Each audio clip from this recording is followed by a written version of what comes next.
Hey, Donald Trump. It's just me, Paula Poundstone. I was just playing with the cat. Could I ask you a question? There's reporting that you've seen 22 medical specialists this term. If you laid them on the ground, head to foot, in a row, and you laid the Empire State Building down beside them, which would be bigger? Do you have a chart on that? 22 specialists? You said you were in perfect health. And that's what I want to talk to you about. What kind of specialists does one see when they're in perfect health? Do you go to a guy certified in attaboy medicine? If you're remarkably healthy, why would you see 22 specialists? Is your one malady that you like to go to doctors, but everything else checks out? Do you put the gown on every time? You must have the most aerated butt cheeks of anyone outside of a nudist colony. It's no wonder you don't understand the lives of ordinary Americans.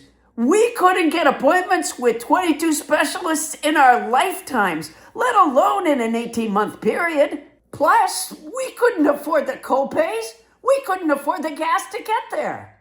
That explains why you don't understand our lives. It doesn't explain why you don't care about our lives. So you've been lying about your health. I wonder how much your health problems are caused by stress.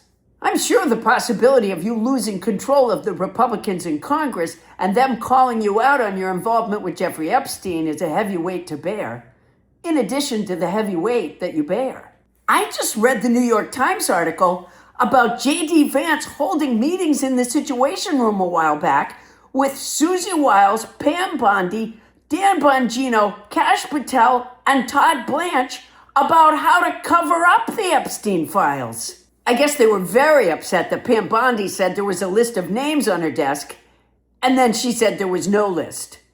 They had to stop her before she said there was no desk. And what office? Who?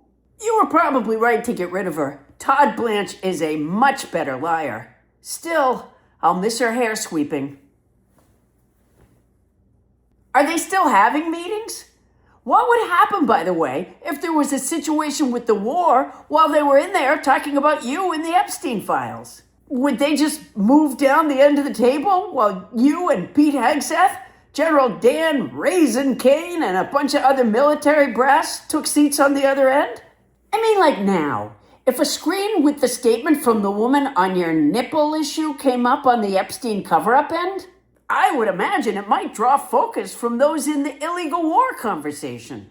If the military guys are trying to work with small-scale models to show how an Iranian drone could have ended up unexploded in between two American pilots on an Apache helicopter, and they hear someone on the other end of the table talk about you flicking a girl's nipples until they swell, their chairs are going to migrate to the J.D. Vance end of the table right after their attention does.